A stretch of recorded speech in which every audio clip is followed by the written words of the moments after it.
proposta aqui é eu fazer um pequeno balanço, talvez alguns conhecem, outros não, e apontar para vocês, em especial, quais são, na visão do Ministério, os problemas que a lei hoje tem.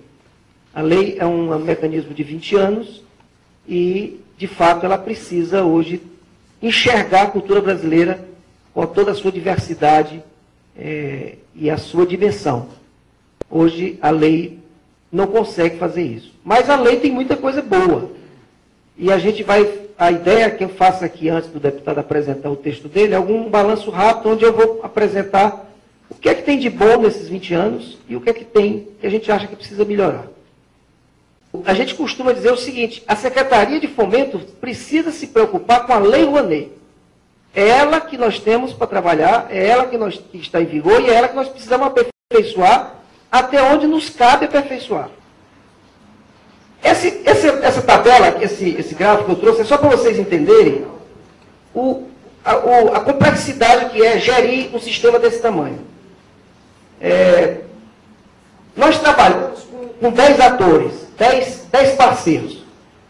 A CEFIC, ela é um órgão gestor, ela é uma secretaria meio, ela não é uma secretaria finalística do Ministério. Havia essa confusão quando eu cheguei no Ministério, o que é a secretaria meio, o que é a secretaria finalística. A CEFIC, muitas vezes, ocupando espaço com a secretaria finalística, nós resolvemos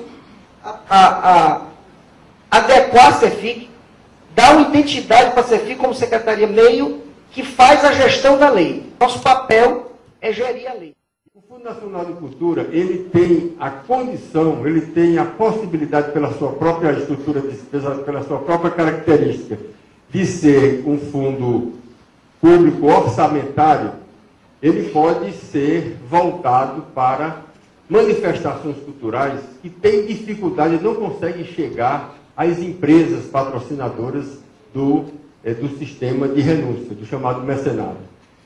Eu considero, e coloquei lá um artigo dizendo que o Fundo Nacional de Cultura é o principal instrumento de financiamento da cultura brasileira. Só que a gente diz que é o principal instrumento e ele tem 300 milhões. E o mecenato tem 1 bilhão, hoje 1 bilhão e 600. Então, é retórica só se nós não fizermos nada.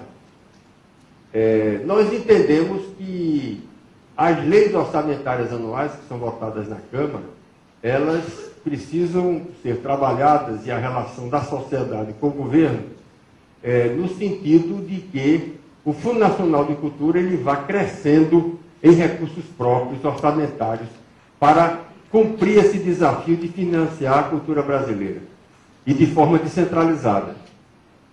No entretanto, cuidei de, neste projeto, no substitutivo, criar um mecanismo que coloca recursos vindos do mecenato para o Fundo Nacional de Cultura. É uma forma de fortalecer o Fundo Nacional de Cultura e não esperar pelo orçamento, fazê-lo de forma estrutural por dentro do próprio sistema. Dificuldade técnica, eu não vejo por que nós não colocarmos na lei não a revogação da anterior, da Lei Rouanet, mas a alteração dela. Nós não trabalhamos com essa hipótese durante todo o tempo que trabalhamos nisso. O que eu estou dizendo é que, se for possível, para não cair no que está dito nesta lei, retirar isso e colocar a nossa proposta do Procultura como uma proposta de alteração da Lei Rouanet, se tecnicamente for possível isso aí, nós vamos defender isso, tá certo? Agora, não tenho convicção técnica de que é possível fazer isso.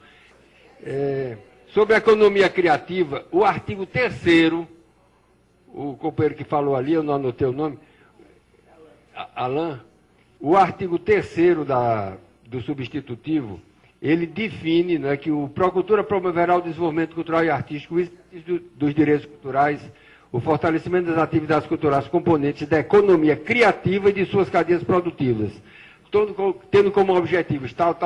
Então, é um artigo inteiro com 11 incisos que enquadra a economia criativa como parte constitutiva da cultura brasileira e, portanto, contemplada por todos os instrumentos que estão aqui.